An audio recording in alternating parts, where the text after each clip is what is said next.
My name is Naomi Seibt and I am speaking to you from Germany. Recently we have spoken a lot about the relentless censorship attacks on freedom of speech in Brazil by none other than their own President Lula.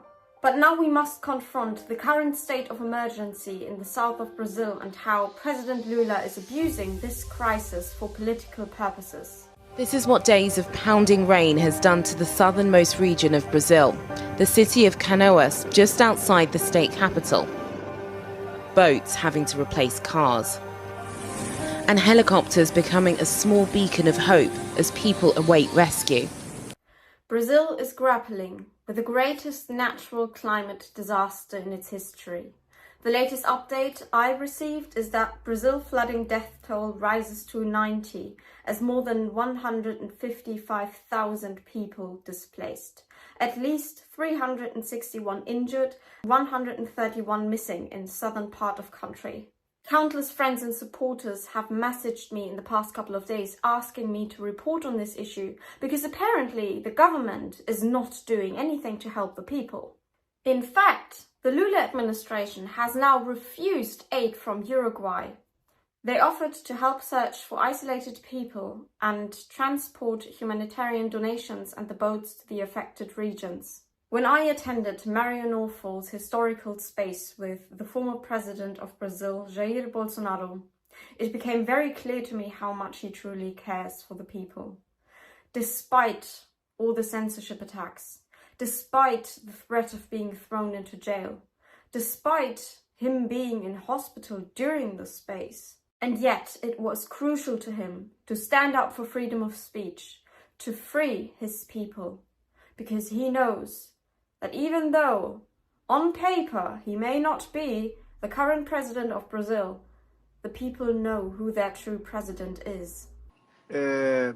Essa investigação, essa preocupação nossa, ainda bem que apareceu uma força vindo dos Estados Unidos, porque o governo Biden não cumpriu com a sua parte para que a liberdade de expressão se fizesse valer aqui para o Brasil.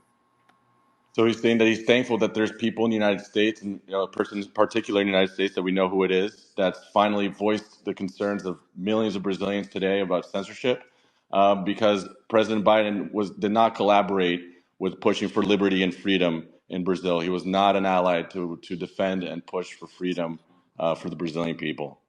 President Lula, on the other hand, conceals his narcissistic, tyrannical intent with performative activism, because now he can blame the floods on man-made climate change. This plays directly into the Lula regime's cards, as it is part of the globalist plan to plunge the world into climate socialism. I have been known since 2019 as the anti-Greta Thunberg because I suggest a different approach to the climate change topic, and in fact, my research has led me to the conclusion that climate change is not mostly man-made.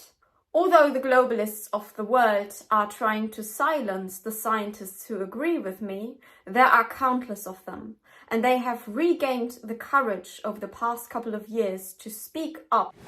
The entire climate change narrative can easily be deconstructed by referring back to the climate sensitivity as calculated by the climate models from the IPCC. The climate sensitivity predicts how much warming will occur per doubling of CO2 emissions. The problem, however, is that this is based on a very complex mathematical formula from the branch of control theory. And the scientists who work for the IPCC are climate researchers, not mathematicians, and so they have made a grave mathematical mistake in their calculations.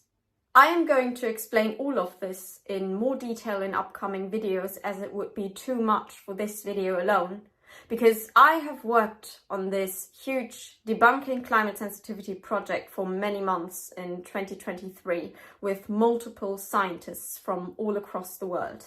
But for now, let's focus on what is going on in Brazil.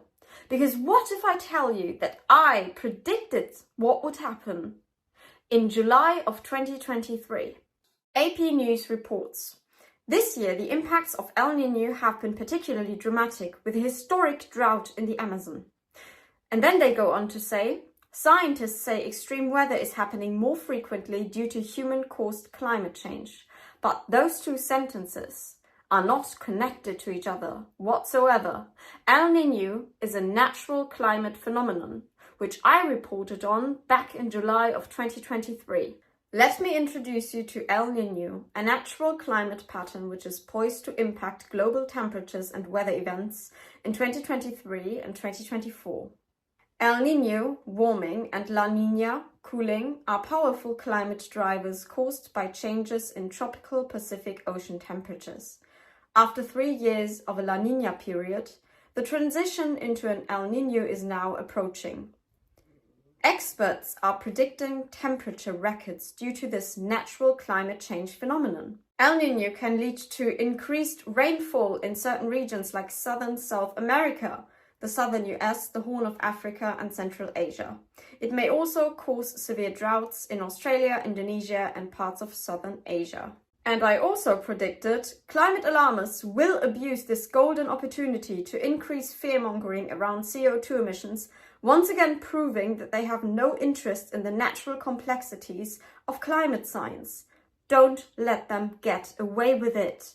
If President Lula cared about the people, he would be guiding his nation through this incredible crisis, instead of banning hate speech and allegedly disinformation.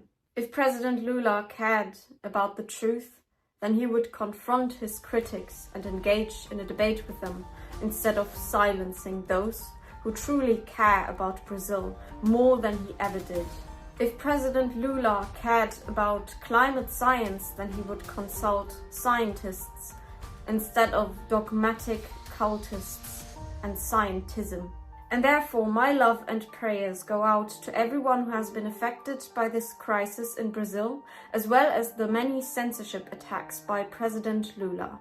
I will continue to do everything in my power to be your voice and stand up for the truth about free speech as well as climate change.